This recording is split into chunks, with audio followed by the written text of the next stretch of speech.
पंजाब की हिस्ट्री में सबसे बड़ा एक मुबैना पुलिस मुकाबला। वो एक ऐसा शख्स जो इस दुनिया से अब चले गए हैं, 40 साल तक लाहौर में उसका तूती बोला। तीफी भट्ट ग्रुप है या अमीर बलाश टीपू ग्रुप है, ये कोई जराइम पेशा ग्रुप नहीं है। जब भी नुकसान हुआ टीपू ट्रकों वाला को हुआ, तो अब वो ये नहीं कह सकेंगे क्योंकि अब तीफी भट्ट ग्रुप का भी नुकसान हो गया जब उनके घर का सरबराही चला गया। आप सिर्फ अमीर बलाश टीपू के कत्ल से अब तक देख लें कि 5 इंसानी जानें जा चुकी। ख्वाजा अजहर गुलशन स्टैंड ले जाते हैं और ऐसे फोरम्स का दरवाज़ा खटखटाते हैं कि जहाँ से उन्हें ये तोको के इंसाफ मिलेगा। ठीक है। तो ये मुबैना पुलिस मुकाबला उन पुलिस अफसरान के गले फिट हो जाएगा जिन्होंने किया। तीफी भट्ट जिस दिन से दुबई थे उनकी फील्डिंग वहाँ लगी हुई थी। ये बात कहना जी वो गुजरांवाले के 2 बंदे पकड़ने गए थे, आगे ये बैठे थे, तो गुजरांवाले 2 बंदे आज तक सामने क्यों नहीं आए जो पकड़े थे? अस्सलाम वालेकुम to everyone, this is me Arsalan and welcome to another podcast. नाज़रीन, हाल ही में हमें ख़बर सुनने को मिलती है कि लाहौर के एक बड़े ख़ानदान के चश्मो चिराग, एक अंडरवर्ल्ड दुनिया के बड़े डॉन तीफी भट्ट जो हैं वो एक मुबैना पुलिस मुकाबले में मारे जाते हैं। उस मुबैना पुलिस मुकाबले के बाद भी बहुत से जो मामलात हैं वो सोशल मीडिया पर गर्दिश कर रहे हैं और इसके साथ साथ उनके भाई ख्वाजा अजहर की जानिब से एक विक्ट्री का साइन भी दिखाया जाता है। और इस वक्त जो है ये केस कहाँ पर पहुँचा है, इसका क्या जो निचोड़ है, ये दुश्मनी कहाँ से शुरू हुई, किसको जो जितना पुरसकून कितना पुरइत्मीनान जो इस दुश्मनी के अंदर लोग हैं। मेरे साथ इस वक्त मौजूद हैं सीनियर जर्नलिस्ट खुर्रम पाशा साहब। इनसे बात करते हैं इस केस के हवाले से क्या कहते हैं। अस्सलाम वालेकुम। जी वालेकुम सलाम। भाई साहब कैसे हैं आप? अल्हम्दुलिल्लाह। अच्छा भाई साहब, पहले तो मुझे थोड़ा सा अपना इंट्रोडक्शन करवाएं कि ये आप इस जिस दुनिया बड़े बड़े ऐसे लोग हैं जो केस को हाथ डालते डर जाते हैं, कब से आप कर रहे हैं और इस जर्नलिज्म के बारे में अपना थोड़ा सा मुझे तारुफ करवा दें सर। जर्नलिज़म का तारफ़ मेरा ये है कि मैं 98 से शोबा सहाफ़त से वाबस्ता हूँ जी। और तकरीबन मुझे 27वां साल है जर्नलिज़म। ठीक है। और रही क्राइम बीट की बात, तो वो मैंने 2002 में शुरू की थी। ठीक है। तो 2002 से अब आप 2025 23 साल तो हो गए इन मामला में फंसे हुए। ठीक है। ये एक शॉर्ट सा मेरा तारफ़। सर, लाहौर में एक वक्त था कि सुनते थे कि 2 ख़ानदानों के दरमियान जो है वो दुश्मनी का आगाज़ जो है 1993-4 में हुआ और फिर वो दुश्मनी बढ़ती गई। फिर हमने दोनों फैमिलियों के जो मर्डर हैं वो भी देखे। लेकिन जो हाल ही में आपने ख़बर सुनी है, बीइंग एक जर्नलिस्ट, आपने उस ख़बर को सीसीडी की या कार्रवाई को किस तरह देखा सर? अच्छा, एक अनएक्सपेक्टेड सा सारा मामला था। बिल्कुल। खदशात मौजूद थे, खदशात का इजहार भी किया जा रहा था। ओके। लेकिन इसको मतलब कोई सीरियस नहीं ले रहा था उन खदशात को। ओके। ठीक है। और उसके बाद अचानक ये ख़बर आ जाना, ये एक बहुत बड़ी ख़बर थी जी। मैं समझता हूँ पंजाब की हिस्ट्री में ये सबसे बड़ा एक मुबैना पुलिस मुकाबला। ठीक है। एक बड़े आदमी का, ठीक है। एक बड़े दुश्मनदार घराने के सरबराह का। ठीक है। ठीक है। और हर लिहाज से वो एक ऐसा शख्स जो इस दुनिया से अब चले गए हैं, लेकिन 40 साल तक लाहौर में उसका तूती बोला। ठीक है। और एक और चीज़ जो मैं अक्सर कहता होता हूँ कि ये दोनों घराने जो है ना, चाहे वो तीफी भट्ट ग्रुप है या अमीर बलाश टीपू ग्रुप है, ये कोई जराइम पेशा ग्रुप नहीं है। ठीक है। एक दुश्मनदार लोग हैं। अच्छा। अब जराइम पेशा में और दुश्मनदारों में फ़र्क होता है। ठीक है। ठीक है। गो के इन दुश्मनी में बहुत ज़्यादा नुकसान हुए, बहुत ज़्यादा जानी नुकसान हो चुके हैं। ठीक है। और अब जो लोग ये कहते थे कि जब भी नुकसान हुआ टीपू ट्रकों वाला को हुआ, तो अब वो ये नहीं कह सकेंगे क्योंकि अब तीफी भट्ट ग्रुप का भी नुकसान हो गया जब उनके घर का सरबराही चला गया। बिल्कुल ठीक है। इससे कबल टीपू ट्रकों वाला मरहूम इस दुश्मनी का शिकार हुए, अमीर बलाश टीपू हुए। अच्छा, वो बिल्ला ट्रकों वाला के हवाले से जो बातें हैं, तो वो माजी का एक हिस्सा है, बड़ी तवील बहस भी उस पर हो सकती है। ठीक है। जब वो कत्ल हुए थे तब तीफी भट्ट या गोगी भट्ट, इन लोगों का कोई नाम नहीं था, इनका कोई किरदार नहीं था, ना कोई इनके खिलाफ कोई FIR उस हवाले से दर्ज हुई थी। इन लोगों के ख़िलाफ़ तो जो पहली FIR दर्ज हुई थी वो उस वक़्त हुई थी जब टीपू ट्रकों वाला पर एक अवान अदल पर हमला किया जाता है और उसमें को 5 बेगुनाह राहगीर भी मारे जाते हैं। ठीक है। टीपू ट्रकों वाला उस हमले में शदीद ज़ख्मी होते हैं। उस वक़्त इनके ख़िलाफ़ मुकदमा दर्ज होता है जिसमें तीफी भट्ट गोगी भट्ट के नाम आते हैं और मशवरा में 109 में। ठीक है। फिर इसके बाद 2010 में जब टीपू ट्रकों वाला कत्ल होते हैं लाहौर एयरपोर्ट पे, उस वक़्त भी इनके ख़िलाफ़ मुकदमा दर्ज होता है जो दफ़ा 109 के तहत ही होता है। ठीक है। अब उन दोनों मुकदमात में ये लोग क्लियर हो जाते हैं। ठीक है। फिर उसके बाद इनका आपस में कोई ऐसा ख़ास झगड़ा सामने ना आया। ठीक है। मास हुआ इसके कि 2016 में अमीर बलाश टीपू और उसके साथी ग्वाल मंडी में गोगी भट्ट और नसीराबाद में तीफी भट्ट के घर फायरिंग कर देते ठीक है। हैं। हवाई फायरिंग थी। वो मुकदमा अमीर बिलाश टीपू अमीर का बिलाल खुद करवाता है। खुद वो मौजूद होता है उस फायरिंग में। लेकिन हमें ये भी इतलात मौसूल होती हैं कि उसके वालिद के मर्डर के बाद जो है उसने इस दुनिया से या इस जो कि गैंगस्टर की दुनिया से एक किनारा कशी कर ली थी और वो बैरून ममालिक तालीम देखो के लिए वो चला गया नहीं था। नहीं वो बैरून मालिक नहीं, वो यहाँ ही थे। हाँ, उनके छोटे भाई इस वक्त जो अमीर मौसब है और अमीर फतेह है, उन्होंने अब्रॉड अपनी एजुकेशन हासिल की है। अमीर बिलाज ने तो फिर ज़ाहिर है उसके ऊपर सारी जिम्मेदारी आ गई थी कि पूरे कारोबारी मामला, ख़ानदानी मामला, तो एक नौमरी में ही उस पर ये जिम्मेदारी आ गई थी। वो उन्होंने बैरून मुल्क फिर तालीम हासिल नहीं की। ठीक है। इसी तरह अब आप ओवरऑल इस दुश्मनी में देखें ना तो बेतहाशा नुकसान हो चुका। बिल्कुल। आप सिर्फ अमीर बिलाश टीपू के कत्ल से अब तक देख लें कि 5 इंसानी जानें जा चुकी। बिल्कुल। अमीर बिलाश टीपू कत्ल हुआ, उसके बाद मौका पर मुजफ्फर जो उसका कातिल था, शूटर, वो मारा गया। बिल्कुल। उसके बाद एहसन शाह को एक मुबैना पुलिस मुकाबले में मारा जाता है। बिल्कुल। उसके बाद जवेद भट्ट जिनका इस दुश्मनी से कोई तल्लक वास्ता ही नहीं था और वो एक बड़ा ही शरीफ और सादा इंसान थे और अकेले फिरते थे। अगर वो दुश्मनदारी का हिस्सा होते तो कभी अकेले तो ना फिरते। वो कत्ल हो गए और उसी में उनकी जो अहलिया थी, जो हमशीरा थी तीफी भट्ट की, वो भी ज़ख्मी हो गई। ठीक है। फिर उसके बाद अब सबसे बड़ा मामला तीफी भट्ट का मुबैना पुलिस मुकाबले में जो एक सामने आ गया। तो कहने का मकसद है कि मुकाबले में भी थोड़े से ना शक व शुबात हैं। कुछ जर्नलिस्ट ने ये कहा है, वो कहते हैं कि ये पहले उनको लाहौर लाया गया, लाहौर से फिर रहीम यार खान पे ले जा के वहाँ पर ये जो है ना पूरी कार्रवाई डाली गई। जी बिल्कुल, इतलात यही थी कि दुबई से कराची, कराची से लाहौर, फिर लाहौर से ये सारा सिस्टम किया। वहाँ पर ले जाने का मकसद क्या था? लेकिन ज़रा पैंडा लंबा पड़ जाता है। ठीक है। ओके। और दूसरे लफ्ज़ में कहें पैंडा लंबा पै गया। ठीक है। वो ताकि कोई पैरवी करेगा तो थकेगा तो सही ना। उसमें हालातों वाक़यात सारे ही मशकूक हैं। मैं क्यों ये लफ्ज़ कह रहा हूँ कि ये मुबैना पुलिस मुकाबला था कि अगर आप उस पुलिस मुकाबले की जो स्टोरी बनाई गई है तो वो वही घिसी पिटी जो हर पुलिस मुकाबले में बनाई जाती है। ठीक है। ठीक है। सबसे पहले बात है, अगर आप इस मुबैना पुलिस मुकाबले का पोस्टमार्टम करें तो बहुत सारी चीज़ें हैं अच्छा कि जो मशकूक हैं। नंबर 1 चीज़ है, अगर मान लेते हैं पुलिस की ही इस कहानी को कि एक शख्स को आप दुबई से लाएँ, ठीक है, इन्हीं की इतला के मुताबिक वो जिस इतला में जो ये कह रहे हैं कि किस वक्त कराची एयरपोर्ट उतरे, मान लेते हैं। ठीक है। उसके बाद एक शख्स जो इतने बड़े दुश्मनदार घराने का सरबराह है, उसे बाई रोड लाने का रिस्क क्यों लिया जा रहा है? ओके। बाई एयर भी लाया जा सकता था। और मोस्टली जितने मुल्ज़मान को बैरून मुल्क से लाया जाता है वो बाई एयर ही आते हैं और उसके बाद अपने अपने शहरों में, अगर जिस तरह कराची से अगर लाहौर लाना है या लाहौर से कराची ले जाना तो बाई एयर ही ले जाया जाता है। एक तो ये एक नई चीज़ सुनने में आई कि उन्हें बाई रोड लाया जा रहा था। दूसरा, जितना कॉन्फिडेंशियल इस सारे मामले को रखा गया था कि जब ये पूरे मीडिया में शोर मच चुका था कि वो पाकिस्तान आ चुके हैं, पूरे मीडिया में शोर मच गया था कि उन्हें सीसीडी के हवाले कर दिया गया। इस तमाम बातों के बावजूद पुलिस ऑफिशियल ये बात मानने पर तैयार ही नहीं थे। मतलब इतना राजदारी से सारा मामला रखा हुआ था। तो इतनी राजदारी हो तो तीफी भट्ट के साथियों को पता लग जाए कि तीफी भट्ट इस रोड से आ रहे हैं। ठीक है।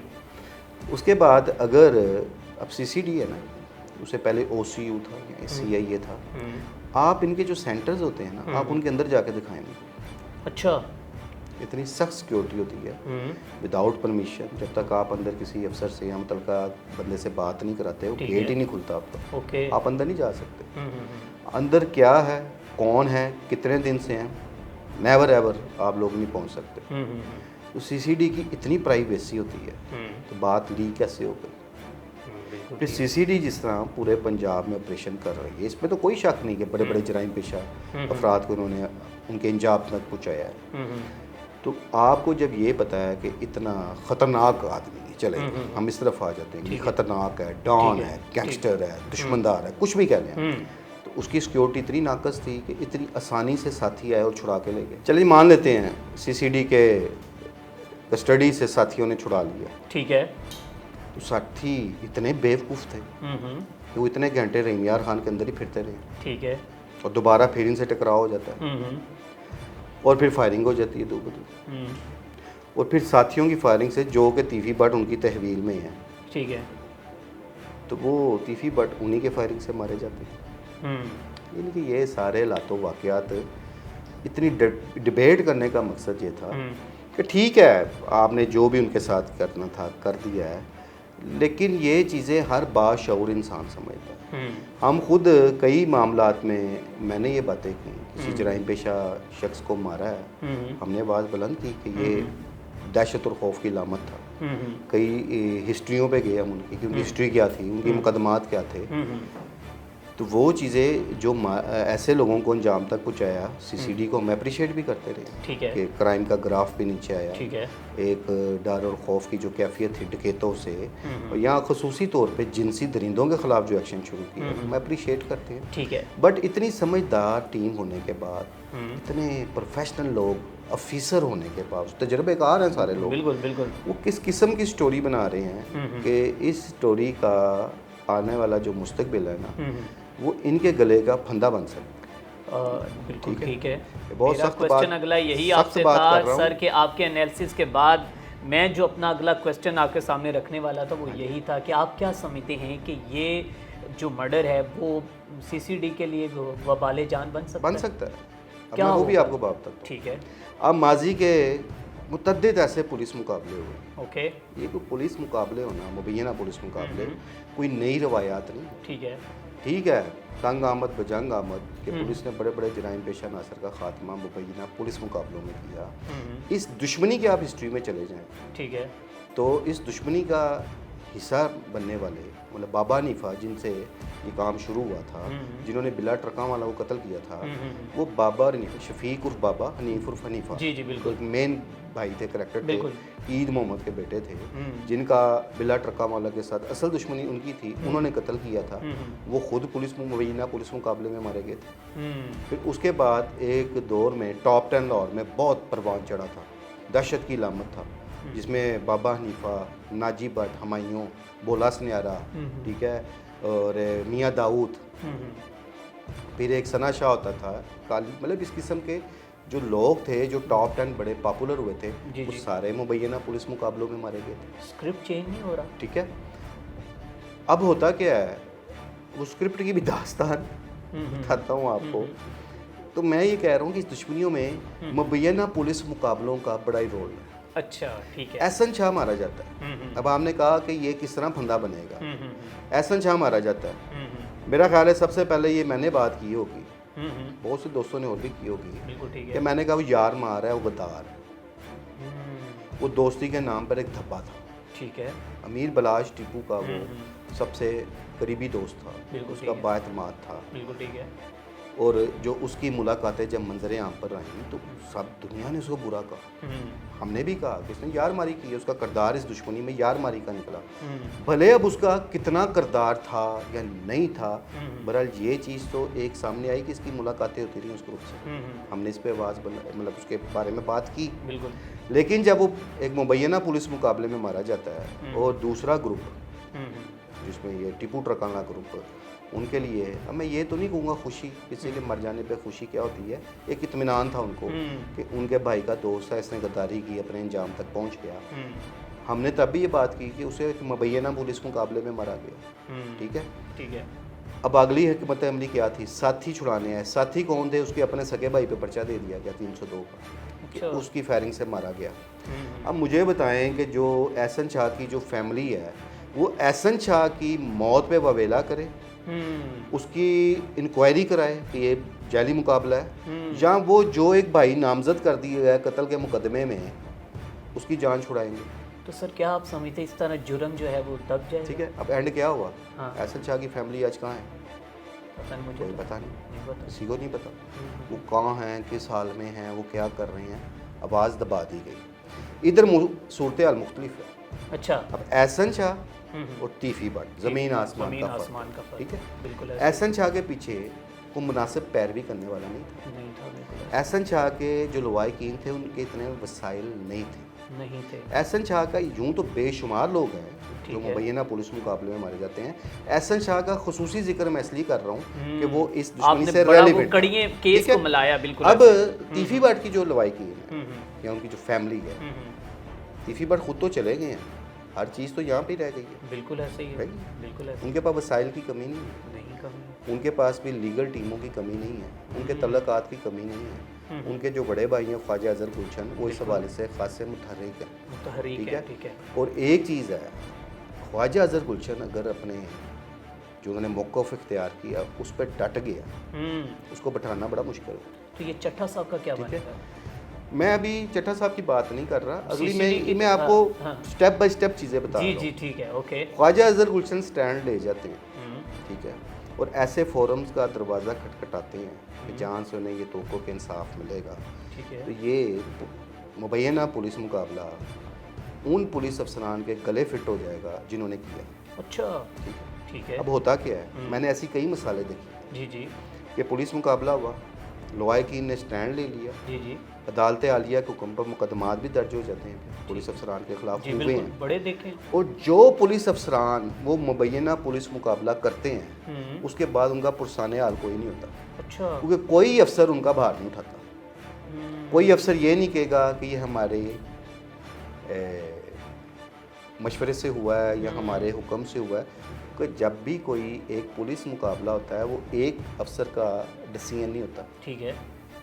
ऊपर से चेन आती है सारी नीचे तक। बिल्कुल ठीक है। एक इंस्पेक्टर या एक डीएसपी या कोई थानेदार उसकी इतनी जरूरत नहीं है कि वो खुद से डिसीजन ले कि मैंने इस बंदे को मुबैना पुलिस मुकाबले में मारना है। ये एक सिस्टम है महकमा पुलिस का, बिल्कुल बिल्कुल ठीक और है। ये चलता आ रहा है और आगे भी चलता रहना है। ठीक है। अब अगर जिन पुलिस अफसरान ने ये मुकाबला किया या कोई भी किया, मैंने खुद ऐसे बेशुमार पुलिस अफसरान को देखा है कि वो फिर नौकरियों से भी जाते हैं, फिर वो बुरे हालात की ज़िंदगी भी गुजारते हैं, ठीक है। अफसरान उनका हाल नहीं पूछते। ऐसे कई मारे ही।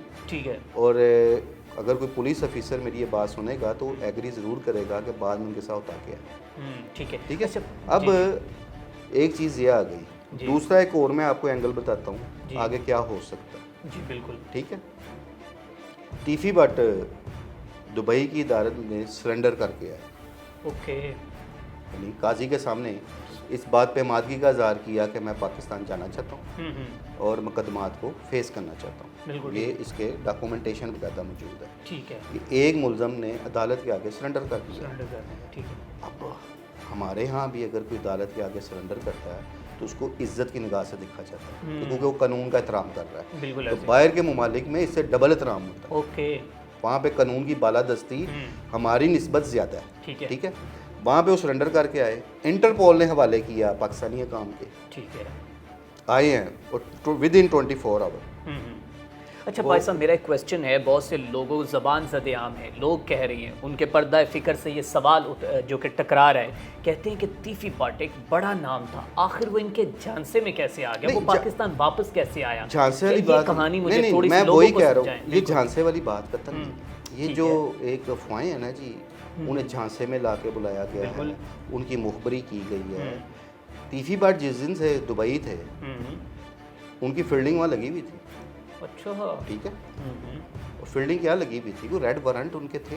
ठीक है। वो अलग बात है, रेड वारंट बाद में डेथ वारंट बन गए उनके। वो रेड वारंट थे, उनकी फील्डिंग लगी हुई थी। वहाँ की जो CID थी वो भी एक्टिव थी। ओके। और दुबई में आप ज़्यादा देर रोपोश नहीं रह सकते। उनके पास जो जदीद टेक्नोलॉजी उन लोगों के पास है, हम तो उनके पास को भी नहीं है। ठीक है।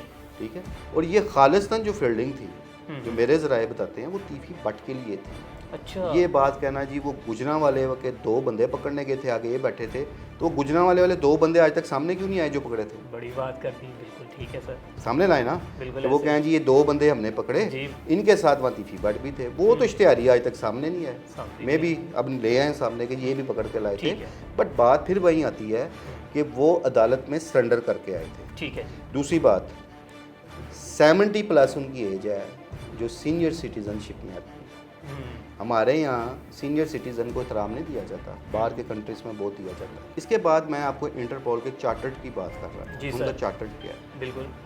इंटरपोल का चार्टर्ड ये है कि जिस वक्त आप किसी मुलज़म को उसके मुल्क के जिस मुल्क का भी मतलूब होगा जी। उसके हवाले करेंगे जी जी तो उस आइन के मुताबिक उनके कि वो ये फ़र्ज़ होता है कि आप ले जाएं, उसका ट्रायल करें, ठीक है अदालत में उसको पेश किया जाए, ओके पहले तफ्तीश फिर ठीक है। अदालत, और उसकी सज़ा या जज़ा का फ़ैसला अदालत ने करना है, जो एक कानून है। ठीक है ठीक है, ये एक चलता है वहाँ पे। ओके मावराए अदालत तो पूरी दुनिया, कत्ल जो है पूरी दुनिया में नहीं माना जाता ना इस चीज़ को, ये हमारे यहाँ ही चलता है। जी और इस चीज़ को वो लोग बड़ा माइंड करते हैं। ठीक है इंटरपोल का एक विंग है CCF, ओके ठीक है, और ये बात आपको आने वाले वक्त में नज़र आएगी जी ठीक है कि ये मामला वहाँ पे भी हाईलाइट हो चुका है, अच्छा दुबई में भी इसके इंटरपोल में। इंटरपोल में, अच्छा ठीक अच्छा इंटरपोल में ओके अब होना क्या है आने वाले वक्त में, बाहर से जितने लोगों को लाया गया आज तक, जी जी उनमें से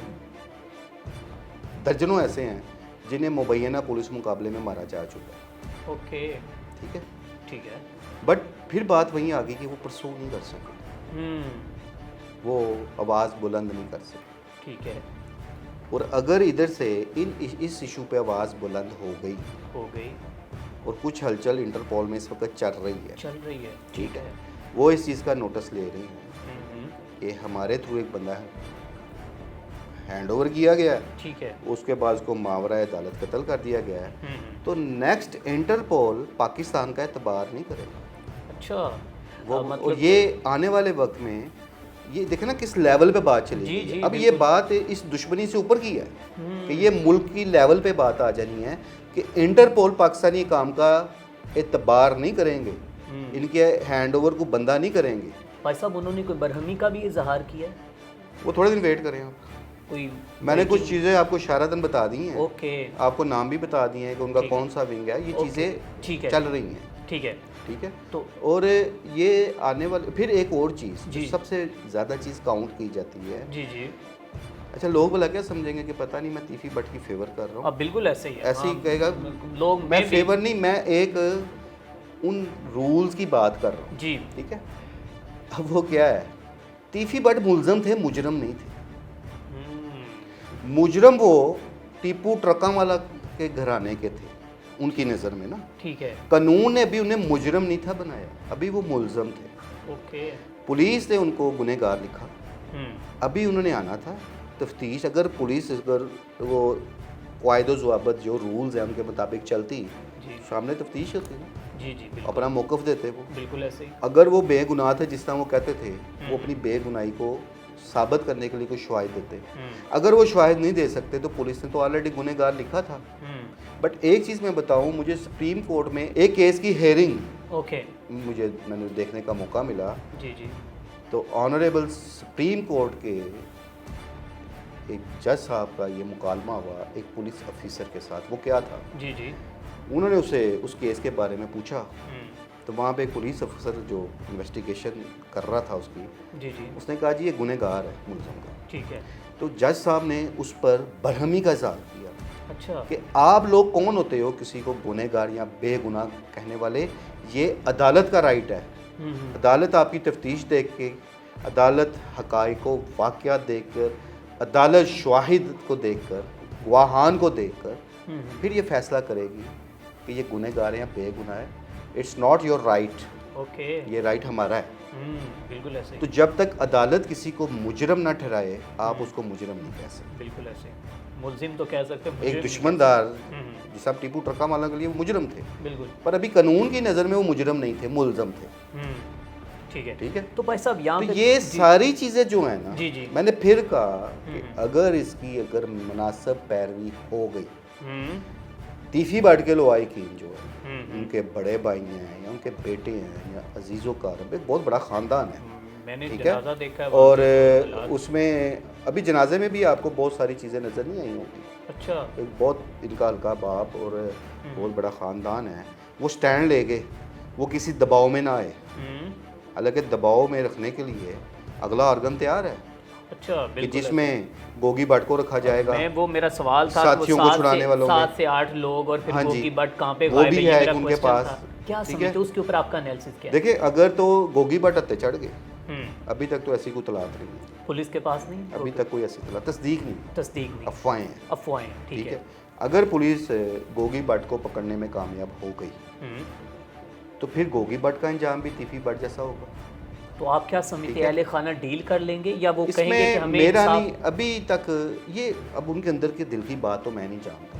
ठीक है, मैंने तो एक आपको अपना एनालिसिस दी बिल्कुल ठीक है, कि अगर वो स्टैंड ले जाते हैं ठीक है, तो ये जो तीफी भट्ट का एक मुबैना पुलिस मुकाबला है, जी जी, जिन लोगों ने किया है उनकी गले की हड्डी बन हड्डी बन जाएगी, बिल्कुल ठीक है, ठीक है, ठीक है, कानूनी तबार से भी, हर लिहाज से भी, जी जी, कि उसमें बहुत सारी चीज़ें फिर साबित करना उनके लिए बड़ा मुश्किल हो जाएगा।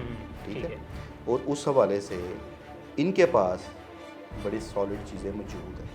ठीक है, फ़्लाइट टाइमिंग, किस फ़्लाइट पे आए वो आपको मुझे तो नहीं पता।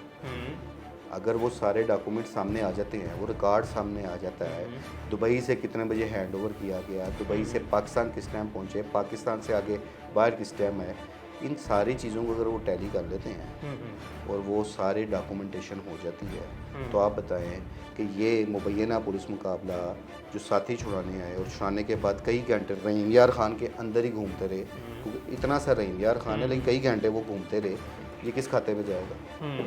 ठीक है, ठीक है। और इसमें अब अगर आप दुश्मनी के हवाले से देखेंगे तो अब अमीर बलाश टिपू के जो अहले खाना है उनको कोई ख़तरा या ऐसी टेंशन नहीं है। ठीक है, अब आ गया मुकाबला सीसीडी वर्सेस तीफी भट्ट, टीफी बर्ड, बिल्कुल ऐसे ही, बिल्कुल ऐसे क्योंकि अब जो क्लेम करेंगे वो ही। तीफी भट्ट ग्रुप जो क्लेम करेगा तो सीसीडी पे करेगा, हम्म, उन पुलिस अफसरान पे करेगा जो मौके पे मौजूद थे ठीक है, या जिन्होंने मुकदमा दर्ज कराए, ठीक है, जो रिकॉर्ड में एफआईआर में भी जिक्र किया, हाँ बिल्कुल। तो वो उनके लिए पार्टी तो वो लोग होंगे, टीपू ट्रकों वाला घराना नहीं होगा। आप क्या लगता है वो एक दफ़ा आपको लगता है कि वो साइड पे हो गए या उनको भी अभी दोबारा वो जगह देखिए मैं इसमें एक और चीज़ करता हूँ, खिंचातानी एक और चीज़ कहता हूँ इसमें कि मैं एक अपना मेरा भी एक एनालिसिस था, बिल्कुल ऐसे ही। बहुत सारे लोगों को था, मेरे सीनियर भी हैं जो मेरे से ज़्यादा ही चीज़ों का नॉलेज रखते हैं, शायद मेरे पास वो नॉलेज ना हो।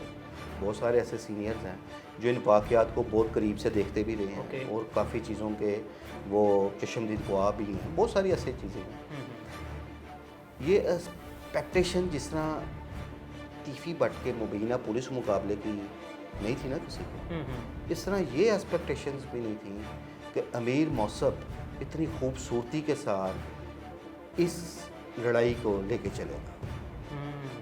अच्छा, आप अमीर मौसब की तरफ आ जाए, उसने कोई दबाव नहीं लिया, एक मजबूत धड़ा उसका साथ छोड़ गया जो लाहौर में उसके लिए स्टैंड कर रहा था। अच्छा, जिसमें कैसर भट्ट ऑफ लखोड है और वो पूरा वसील ग्रुप, उसमें सारे लोग से शौकत भट्ट, शफकत बगा भट्ट, साबी भट्ट, जनूरा कश्मीरी के जो बेटे हैं मौज़म भट्ट, ठीक है, मतलब ये एक मजबूत धड़ा था उसका जो उसके साथ खड़ा था अमीर बलाश टिपू जब कत्ल हुए।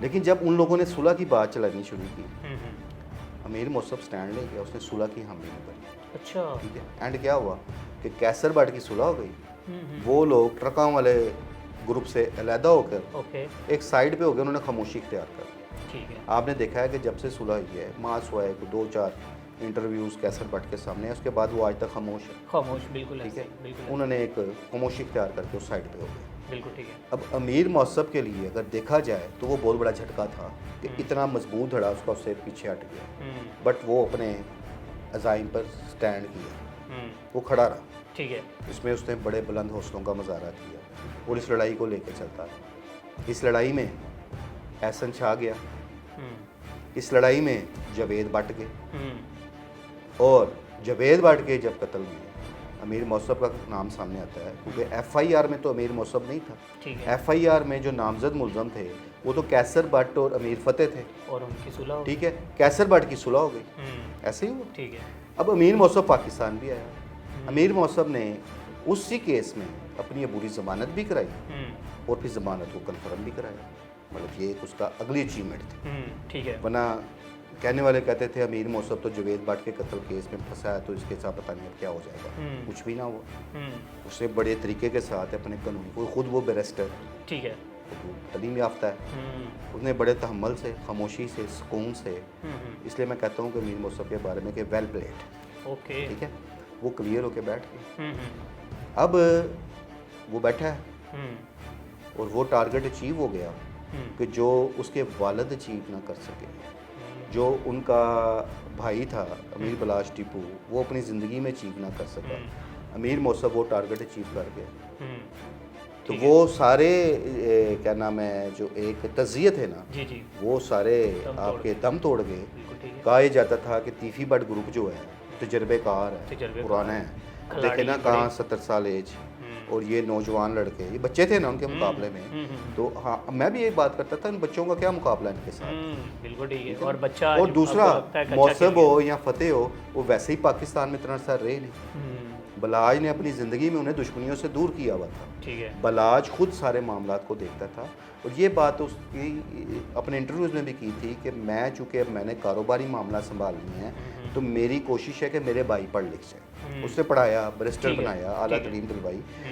तो अमीर मौसब या फतेह वो पाकिस्तान के उस माहौल से उतना वाकफ़ नहीं थे, क्योंकि उनका जो बचपन स्कूलिंग भी है वो आउट ऑफ कंट्री है, बिल्कुल ठीक है। दुबई में पढ़े हैं वो लोग। ठीक है। ठीक है। और एक और चीज़ मैं आपको बताऊं कि चूँकि अमीर मौसब खुद दुबई की उसकी स्कूलिंग है, उसके ओके। माँ पे बहुत अच्छे लिंक्स हैं, उसके डेफिनेटली कई क्लास फेलोज वहाँ पे अच्छी पोस्टों पे भी होंगे। ठीक है। उसका अरबियों के साथ टाइम भी गुजरा है, दोस्तियाँ भी हैं। बिल्कुल तो ठीक जो है। मैंने एक स्टार्ट में एक लफ्ज़ कहा था ना कि तीफी बट पूरी फील्डिंग में थे वहाँ पे। फील्डिंग में थे। अब ओके। ये सारा मैंने एक आपको निचोड़ बता दिया है निचोड़ बता दिया है। कि उसमें मैं समझता हूँ कि जो अमीर मौसब की एक कामयाब हिकमत अमली है। ठीक है, क्योंकि वो परसू पूरा कर रहा था। ठीक बात आती है पैरवी की। पैरवी की। उसने अमीर बलाश टीपू कत्ल की जो पैरवी है वो फुल टाइम की है, ठीक है। और उसमें उसे कामयाबियाँ भी दी। ठीक। अच्छा पाशा साहब, इस सारे मामले के बाद आप किस तजिए पर पहुँचे? आपको लगता है कि तीफी बट के बाद, या फिर उनको अभी इत्मीनान है और मैंने देखा कि मिठाइयाँ भी वहाँ पर बांटी जा रही हैं, तो आपको लगता है कि ये दुश्मनी अब जो है ख़त्म हो जाएगी, या लेकिन एक बार फिर जो है वो किसी और तरीके से सर उठेगी ये दुश्मनी? देखिए मैं एक बात बताऊँ, अभी आपने लफ्ज़ इस्तेमाल किया मिठाइयाँ बांटी गई हैं, ये वो, मैं इन चीज़ों पे मैं ये बात नहीं करता। हाँ, मैं एक लफ्ज़ ज़रूर इस्तेमाल करता हूँ कि ये टीपू ट्रकों वाले ख़ानदान के लिए इत्मीनान का बायस है कि उनका बड़ा दुश्मन, बिल्कुल। या जिसे वो अपने बाप का कातिल समझते हैं, जिसे वो अपने भाई का कातिल समझते हैं, वो एक मुबैना पुलिस मुकाबले में मारा है, तो इत्मीनान का है। ठीक है। यहाँ वो कह लें कि जिस जस्टिस का वो नारा बुलंद कर रहे थे, ठीक है। वो जस्टिस उन्हें मिला। ठीक है। ठीक है, इस हद तक तो है। ओके। लेकिन एक चीज़ मैं आपको बताऊँ, अमीर बलाश टीपू कत्ल हुए, अफसोसनाक वाक़या, इंसानी जान गई। बिल्कुल ऐसे। एहसन छा गया, इंसानी इंसानी जान जान, गई। बिल्कुल। जवेद भट गए, इंसानी जिनका इस दुश्मनी से फिर मैं कहता हूँ कोई तल्लक नहीं। ठीक है, एक इंसानी जान गई, दुख और तकलीफ़ की बात। इसी तरह अगर तीफी बट भी चलेगी तो दुख और तकलीफ़ की बात है कि इंसानी जान। इंसानी जान। और इसका वजह क्या है? दुश्मनी। अल्टीमेटली दुश्मनी में नुकसान है। ये चीज़ दोनों घरानों के लिए अब सोचने वाली है। तो चलो जी, अब तो पहले तो कहते हैं ना जी इनका नुकसान हुआ, इनका कभी नुकसान नहीं हुआ, यही होता था ना भाई। अब तो दोनों के नुकसान हो गए। अब ये गिला शिकवा ख़त्म हो मतलब गया। आप इस तजिए पे पहुंचे कि ये चीज़ें वहाँ पे यहाँ पे ख़त्म हो जाएंगी, मैं आपको तो लगता मैं है? पहले भी कहता था, मैं फिर कहा कि शायद बहुत सारे लोगों को ये बातें मेरी बुरी भी लगती हज़म ना हैं, हो। ठीक है। क्योंकि फिर वो बहुत सारे कमेंट्स भी ऐसे आते हैं। बिल्कुल। तो वो बताएं। हाँ बिल्कुल। लेकिन मैं पहले भी ये बात करता था कि उस दौर में भी बात की जब आग लगी हुई थी, इस हवाले से जब अमीर बलाश टीपू कत्ल हुए थे, हमने तब भी अमन की बात की थी। मैं आज भी अमन की बात करता हूँ ठीक है। कि अब देखें ना, तीफी बट चले गए, आगे उनके बेटे हैं या दीगर रिश्तेदार है, एक दुश्मनी तो उनकी गोद में छोड़ गए हैं। अमीर बलाश टीपू अपनी ज़िंदगी में बात करता था कि मेरे बड़ों की दुश्मनी थी, मुझे विरासत में मिली है। ऐसा ही था ना। अब इसी तरह जो तीफी बट के बेटे हैं, उनको तो ये समझ लें विरासत में मिल गया ना सब कुछ। हालांकि उनका भी पाकिस्तान में टाइम ही बहुत कम गुजरा, वो भी ज़्यादा आउट ऑफ कंट्री उन्होंने अपना टाइम गुजारा। ठीक है। उनके कारोबार है वहाँ पे, जो भी उनके सिलसिले हैं। अब उनके गले तो दुश्मनी पड़ गई, एक ढोल पड़ गया। बिल्कुल ऐसे ही। तो क्या अब ये अगली नस्लें भी दुश्मनी लड़ते रहेंगे? एक खौफ के साए तले ज़िंदगियाँ गुजरेंगी। अब दुश्मनदार जो होता है, चाहे उसका तल्लक अमीर बलाश टीपू ग्रुप से है या तीफी बट ग्रुप से है, एक कमरों तक की महदूद ज़िंदगी होती है। बिल्कुल ऐसे ही। अपने कमरों से बाहर नहीं निकलते, अपने घरों से बाहर नहीं निकलते। निकलना है तो दर्जनों सिक्योरिटी गार्ड्स के साथ निकलना है, बिल्कुल तो ठीक है। वो भी सीसीडी ने कल्चर ही ख़त्म कर दिया हुआ है। सर सीसीडी की आपने बात की, इसको वाइंड अप भी करते हैं। मैं यहाँ पर ये पूछना चाहूँगा कि सीसीडी के लिए आखिर टीफी बट को इस तरह जल्दी जो है वो सब कुछ करना क्यों पड़ा? देखिए, इसमें जो महरक़ात अगर चाहेंगे ना, तो ये अकेली सीसीडी का फैसला नहीं है। अच्छा। ये आने वाले वक्त में ऐसे बहुत सारे राज बेनकाब होंगे। अच्छा। ये अकेले सीसीडी का फैसला नहीं है। कोई बड़े फैसले भी डेफिनेटली बड़ी शख्सियत इन्वॉल्व होगी, लेकिन बड़ी कोई भी शख्सियत कोई कौन भी है? हो सकती है। गवर्नमेंट तो उनकी अपनी है, उन उसी सर गवर्नमेंट को देखिए, उन्होंने मेरी बात इलेक्शन सुने, जितवाए। एक मिनट मेरी बात सुने। जी जी। कभी सियासतदान भी किसी के बने हैं आज तक? आप तारीख उठा के देखें, सियासतदान तो कोई होगा, किसी जमात का होगा, उसने तो आपको टूल समझ के यूज़ करना है, टिश्यू पेपर की तरह बिल्कुल। उन्होंने आपको यूज़ करना है, फेंक देना है। सियासतदान भी कभी किसी के साथ वफादारी करता है। अब ये कहना कि जी इनका तल्लुक उस जमात से था या उस जमात से था, ये जमातें तो ऐसे लोगों को अपने मुफादात के लिए इस्तेमाल करती हैं, बिल्कुल ठीक है। और बाद में आपके सामने है फिर बिल्कुल इसमें ठीक वो भी फिर एक लंबी बहस है, उसमें बहुत सारी चीज़ें। लेकिन ये जो इतना उजलत में जो सारे फैसले हुए हैं, ये उजलत में फैसले की पूरी प्लानिंग थी कि 20 जब से वो पाकिस्तान लाया गया था, छुपाया जा रहा था, तो उस दौरान क्या चल रहा था, यही चीज़ें चल रही थी, या उससे पहले चीज़ें तयशुदा थी जिस दिन गिरफ्तारी दुबई में हो चुकी हुई थी, क्योंकि अल्टीमेटली पाकिस्तान तो आना ही आना था।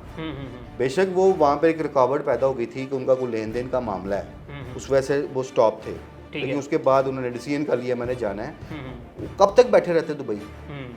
आफ्टर ऑल एक ना एक दिन उन्हें पाकिस्तान आना था, आके अपने खिलाफ मुकदमात का सामना करना था, वो तो होना ही था। बिल्कुल तो ये कोई अचानक की प्लानिंग नहीं थी, ठीक है। बैठे बैठाए सारा प्लान हो गया। ठीक है जी सर, इसके बाद ये पूछना चाहूँगा, जो ब्रॉड कंट्री में बहुत से लोग जो जराइम पेशा अनासर हैं यहाँ से भाग चुके हैं, उनके लिए क्या मैसेज, आप क्या कहते हैं कि उनकी भी जल्दी जो है वो पकड़ आने वाली है? देखें, जो लोग तो जिन कंट्रीज़ के साथ पाकिस्तान का मुल्ज़मान की हवालगी का एक एग्रीमेंट मौजूद है, जी ठीक है। वहाँ से तो धड़ाधड़ पुलिस बंदे लाई जा रही है। ठीक है। अब कोई ऐसे कंट्रीज़ में जाके बैठे हुए हैं बेशुमार, पूरे पंजाब के या पूरे पाकिस्तान के लोग ऐसे होंगे कि जो कई ऐसे कंट्रीज़ में चले गए जहाँ आपका मुल्ज़मान की हवालगी का एग्रीमेंट नहीं, आप कैसे ला सकते हैं?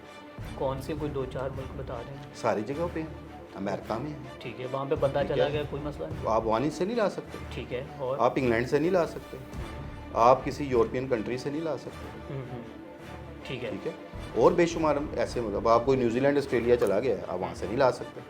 बिल्कुल ठीक है। मोस्टली पाकिस्तान का जो एग्रीमेंट मौजूद है वो मिडिल ईस्ट कंट्रीज से, या मलेशिया से लाया जा रहा है, या एक इंडोनेशिया के साथ भी है, हर कंट्री के साथ पाकिस्तान का ये एग्रीमेंट मीन दैट कि कोई भी जराइम पेशा अनासिर जो है वो मिडिल ईस्ट में जाता है, ना तो जाए। हाँ, वो ना जाए, वो मिडिल ईस्ट वैसे ही खाली हो गया हुआ है। अच्छा। वो तो अब सारे इस बात पे भी हैरानगी का इजहार करते हैं कि टीवी बट इतने समझदार हो के क्यों बैठे हुए थे वहाँ पे, इस बात पे हैरानगी का मतलब इजहार कि जो करते हैं। भाई मुजरिम या मुलजिम या जराइम पेशा नासिर जिन्होंने कोई कत्ल व गारत की और फिर उसके बाद वो अपनी ज़िंदगी जो बड़ी ऐशो इशरत के साथ वहाँ पे गुजारे, उनके लिए ख़तरे की घंटी बजने वाली। Definitely, देखिए, एक चीज़ मैं बताऊँ, अगर किसी ने जुर्म किया है ना, तो कब तक कानून से दौड़ता रहता है। यहाँ ऐसे भी कई इश्तिहारी आए हैं, कई साल बाहर गुजारे हैं एंड काबू आए। ठीक है। तारीख बड़ी बड़ी ऐसे लोगों की, बड़े बड़े ख़तरनाक लोग हैं कि एंड ऑफ द डे फिर उन्हें पाकिस्तान आना पड़ा या उन्हें लाया गया है, उन्हें कानून का सामना करना पड़ा। जुर्म तो फिर जुर्म है, तो जुर्म को कभी कोई सपोर्ट नहीं करता। बिल्कुल ऐसे ही। ठीक है, तो वो अब लोगों को खुद लेसन हासिल कर लेना चाहिए। और एक और चीज़ जो सीसीडी का एक वाज़ह पैगाम आ गया है, जी जी ये तीफी बट के मुबैना पुलिस मुकाबले के बाद ये पैगाम है जी जी। उन सब नासर के लिए कि हुन ताड़ी भी खैर नहीं। अच्छा, हाँ बिल्कुल ऐसे ही देखे ना, एक बड़ा सर अगर बिल्कुल CCTV ऐसे ये नहीं बता तो दिया कि भाई अब काम वो रुकने अब वाला और नहीं है। उसमें ये इस तरह की बातें सुनी जा रही हैं कि जो कोई थोड़े बहुत लाहौर में कोई ऐसे छोटा मोटा सिस्टम रह गया है, उनके खिलाफ भी कार्रवाई होने जा रही हैं। अच्छा, कोई इस तरह की फिर बातें। मुकाबले होने वाले हैं दोबारा? मुकाबले की बात नहीं मैं कर रहा भाई, अच्छा। मैं कह रहा हूँ कार्रवाइयाँ होने कार्रवाइयाँ, ठीक है, अब ओके पता ओके। नहीं उन कार्रवाइयों में गिरफ्तार किया जाता है या साथी फिर छुड़ाने आ जाते हैं, तो बात की ये इश्यूज है ना। जो लेकिन ऑन ग्राउंड जो है वो- सीसीडी ने एक दफ़ा पंजाब की तारीख में, मैं कहता हूँ उससे, या मेरी सर्विस जब से मैं जी, हौफ जी। संभाला है, इतना खौफ मैंने कभी पुलिस का नहीं देखा। ओके। बड़े बड़े लोग जो हैं वो तुम धमाके इससे भागे हुए हैं या छुप गए हुए हैं, इसमें तो कोई शक नहीं है। कि जो CCD ने इस वक्त खौफ एक बैठा दिया और इस वाक़े ने तो पंजाब को ला के रख दिया। अच्छा सर, आफ्टर 2 ईयर जो है आप क्राइम की शरह को जो है उसको कहाँ पर देखते हैं? नहीं, क्राइम की शरह तो इसमें कोई शक नहीं, नीचे आई हुई है। हम्म, डकैती और चोरी जो बेसिक क्राइम है बिल्कुल। उसमें बड़ी हद तक कमी आई है। ये क्रेडिट CCD को जाता है कि बिल्कुल उन्होंने ऐसे ऐसे डाकुओं का सर कुचला, ऐसे ऐसे गैंग्स का सर कुचला, जो वाकई एक माशरती नासूर था। ठीक है। नाज़रीन, हमारे साथ मौजूद थे सीनियर जर्नलिस्ट खुरम पाशा साहब, जिन्होंने अपने एनालिसिस से इस केस के बारे में मुकम्मल तौर पर हमें निचोड़ दिया और बताया कि कहानी कहाँ से शुरू हुई, कहाँ पर इसकी एंडिंग हुई है, और ये भी फिर बताया कि इस वक्त जो जराइम पेशा अनासर हैं उनके लिए जो CCD है वो वबाले जान बनेगी और उनके गले की हड्डी बन जाएगी CCD, और उनको तब तक जो है वो सुख का सांस नहीं मिलेगा कि जब तक वो अपने जो है वो जो उनके जराइम थे वहाँ तक वो पहुँच नहीं जाते। इसी के साथ अपने मेज़बान मियां अरसलान को दीजिए इजाज़त। अल्लाह निगहबान।